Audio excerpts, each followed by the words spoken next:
Shabbat Shalom. So when I was becoming a rabbi, and I was going through all the different parts of study and absorbing the practice, so my father, who's also a rabbi, used to tell me the story of one of his teachers, Rabbi Shlomo Carlebach, for a while, that whenever Reb Shlomo, who also was the composer of many of the melodies we use in our services, when he used to go around, wherever he went, he would carry a holy book with him. If he was in the dentist's office, there was his book, he'd take it out. If he was in the doctor's office, there was a book. He would take the book out and he'd start reading. If he was on public transportation, he would take the book out. And then there were different books, different moments, and it wasn't always only about the content, but he just liked the feeling of carrying around something part of a tradition with him. It made him feel like he was close to it. And it created almost like a flow that went with him all day long of remembering what it was all about, a positivity in his mind and heart. And he always had something to talk about. If he met somebody, hey, you know, I just read over here. And he'd start to share what he had in this book with other people.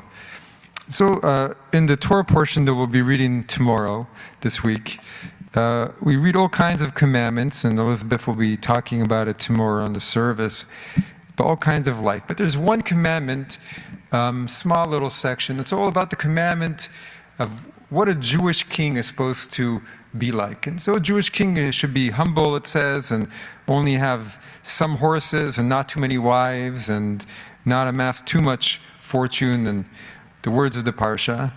But they should also have a copy of the Torah near them.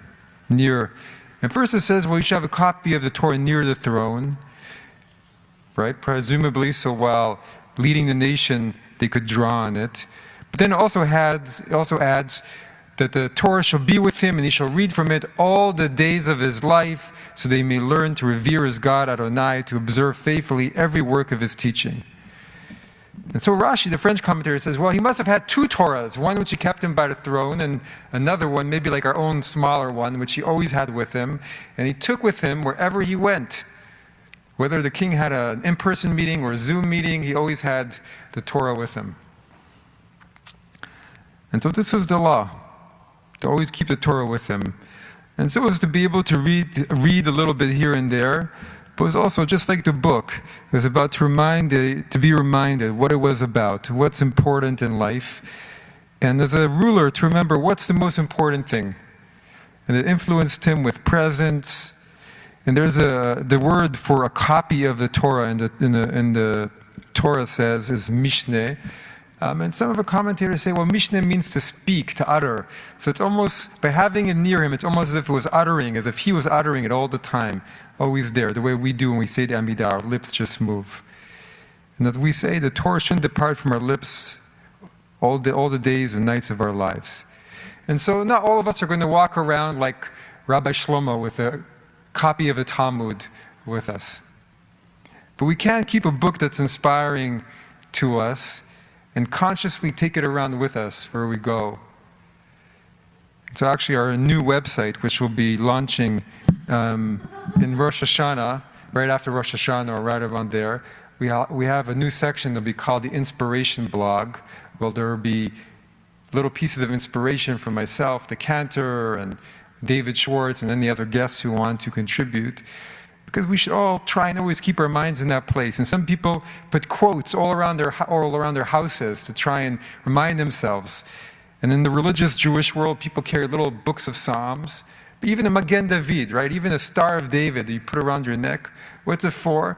It's to remind yourself of your I'm Jewish, of your tradition, both to yourself and to the outside world.